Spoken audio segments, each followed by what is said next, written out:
Now the topic we are going to start after paresthesia, as we are talking about the earlier video. In earlier video we are talking about dysesthesia. We are talking about dysesthesia. We have already known about the dysesthesia. It is a unpleasant abnormal sensation with pain. Okay, so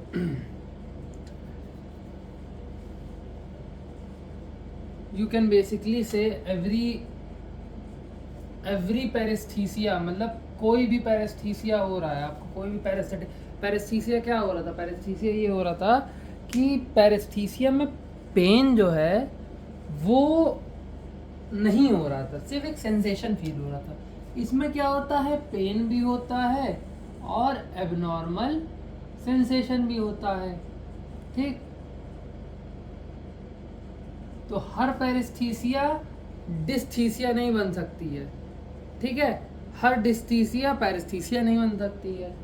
पर यही simple sorted सा है कि pen के साथ साथ जहाँ पे एबनॉर्मल सेंसेशन होना फील हो जाएगी, वहाँ पे उस चीज़ को क्या कहा जाएगा, डीसिस्थीसिया। ठीक है, डीसिस्थीसिया कहा जाएगा, डीसिस्थीसिया होगा। ठीक है, डीसिस्थीसिया। अब नेक्स्ट पे चलें, अगर नेक्स्ट की बात करा जाए तो नेक्स्ट पे हम अगर चलें तो ये हो जाएगा डिसिस्थीसिया। नेक्स्ट की बात करा जाए, अच्छा कंडीशन अच्छा जान लेते हैं, कंडीशन किस किन में होता है। जो अर्लियर हमने पढ़ा है डायबिटिक न्यूरोपैथी, डायबिटिक न्यूरोपैथी में होगा ये।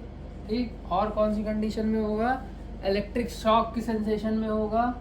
ठीक, इलेक्ट्रिक शॉक जब पेशेंट को पड़ेगा उस टाइम पे होगा, और पेरिफेरल न्यूरोपैथी के टाइम पे हो सकता है। ठीक है, डिसिस्थीसिया जो है इन तीनों कंडीशन में देखने को मिलेगा।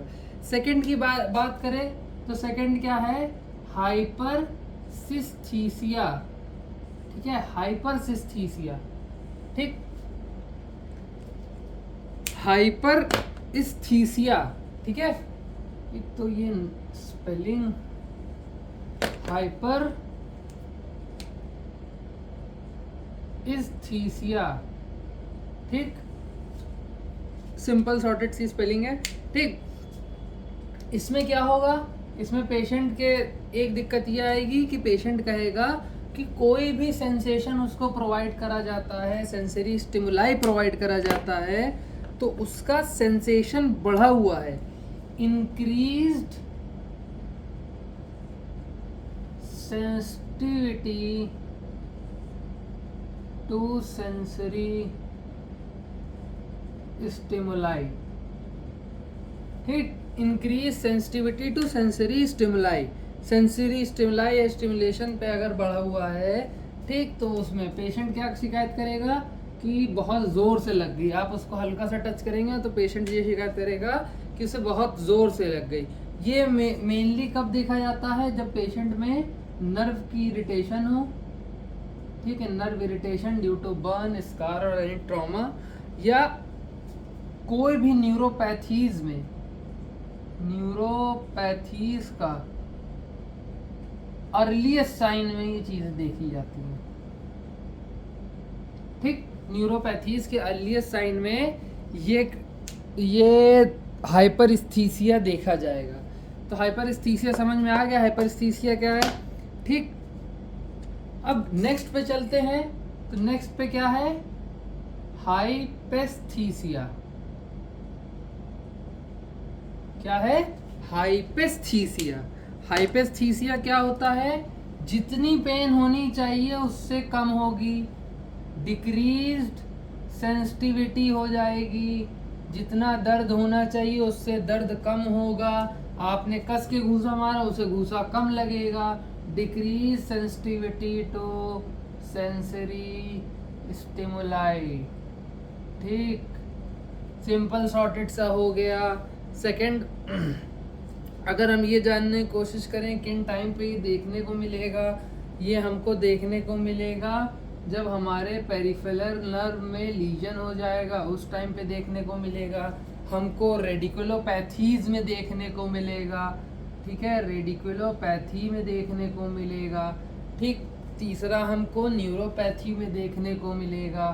ठीक, रेडिकुलोपैथी में फॉर एग्जांपल जैसे सर्वाइकल रेडिकुलोपैथी है, उसको आप अगर ट्रीट कर रहे हैं, उसका आप ट्रीटमेंट कर रहे हैं, ट्रीटमेंट करते टाइम पे अक्सर करके ये होता है, पेशेंट कहेगा कि और हीट बढ़ाइए, अल्ट्रासाउंड से करें चाहे जैसा भी करें SWD, वो कहेगा और हीट बढ़ाइए, मुझे तो फील ही नहीं हो रहा है। फील इस फिनोमेना के वजह से नहीं होता है, ठीक है, इस फिनोमेना की वजह से फील नहीं होगा उनको, क्योंकि उनको हाइपेस्थीसिया की कंडीशन हो जाती है अक्सर करके, तो उनको पेन नहीं होगा। ठीक है, नेक्स्ट की बात करें फोर्थ वाली टर्मिनोलॉजी की, वो आप लोग बहुत ज़्यादा फेमिलियर होंगे उसका नाम है एनेस्थीसिया। ठीक, एनेस्थीसिया का मतलब आप जानते ही हैं कि इसमें जो है लॉस ऑफ सेंसेशन हो जाता है, कंप्लीट लॉस ऑफ सेंसेशन। ठीक है, कंप्लीटली चला जाएगा, क्या हो जाएगा, completely loss of sensation completely. ठीक है, किन में देखा जाएगा, या तो ये ड्रग के टाइम पे आपको कोई ड्रग एनेस्थेटिक ड्रग दी गई है उस टाइम पे हो सकता है, या तो स्पाइनल कॉर्ड इंजरी के टाइम पे देखा गया है ये कंडीशन, या तो न्यूरोपैथी बहुत एडवांस्ड हो गई है, जो भी न्यूरोपैथीज थी या न्यूरोलॉजिकल कंडीशन थी वो बहुत एडवांस चली गई है, उसके वजह से ये हो रहा है। ठीक है, लास्ट हम जो डिस्कस करेंगे उसका नाम है एलोडीनिया। क्या नाम है, एलोडीनिया। एलोडीनिया एक कंडीशन होती है जिसमें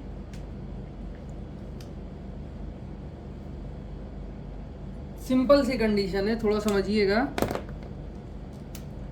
कि नॉर्मल सेंसेशन से भी, फॉर एग्जाम्पल इनमें नॉर्मल सेंसेशन भी जो होती हैं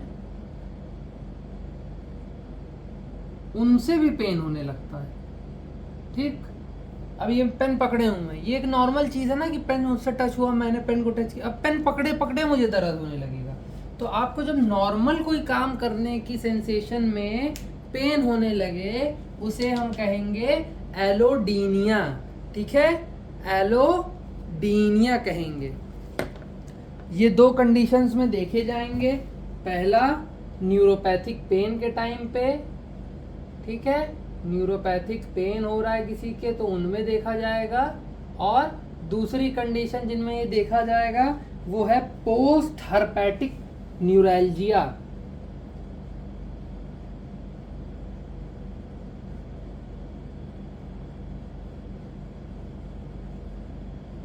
ठीक, पोस्ट हर्पेटिक न्यूरैल्जिया। तो कंडीशन आप समझ गए कि नहीं समझ गए अभी तक?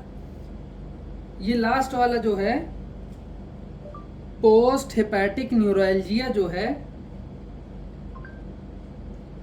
ये एक ऐसी कंडीशन होती है जिसमें जो है, जिसमें आपको आप ये मान के चलिए कि जैसे आपने ऑसिपिटल न्यूरोलजिया सुना होगा एक कंडीशन, तो ये उसी तरीके की कंडीशन है, बस ऑसिपुट में पेन होने के सिवा इसमें दूसरी जगह होता है। ठीक, इसमें ये समझिएगा, ये कंडीशन में शिंगल्स एरिया एक होता है। शिंगल्स एरिया कहाँ पे होता है, कहाँ पे कह सकते हैं शिंगल्स एरिया, ये शिंगल्स इंस्पेक्शन क्या कहाँ पे कह सकते हैं, ये होता है, ये आपकी बॉडी है, ठीक है, ये आपकी बॉडी है, ये हाथ हो गया, ठीक, इस एरिया में होगा, या इस एरिया में होगा, इसी को क्या कहते हैं, शिंगल्स इन्फेक्शन कहते हैं। ठीक है, तो इसको पोस्ट हर्पेटिक न्यूरैल्जिया में डाला गया है। ठीक,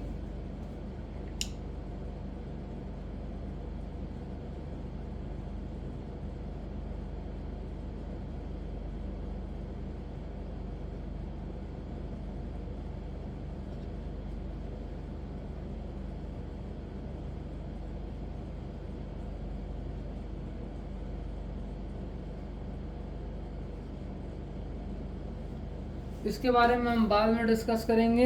ये जो कंडीशन है, मेरा कॉल आ रहा था, मैं वही देख रहा था। ठीक, इसके बारे में हम बाद में डिस्कस करेंगे, इन डेप्थ डिस्कस करेंगे। ठीक, सिंपल सॉर्टेड से यही होता है इसमें कि इसमें जो पेशेंट होता है उसके इसी पोर्शन में स्किन रैशेज या स्किन इन्फेक्शंस हो जाता है। ठीक है, और ये जो है वो न्यूरोलॉजिकल वजह होती है, मतलब न्यूरोलॉजी पे पूरा इफेक्ट डालता है। और इसकी मेन जो होने की वजह है वो एक तरह से मान सकते हैं, चिकन पॉक्स को कभी कहा गया है, कभी इसको कहा गया है कि ये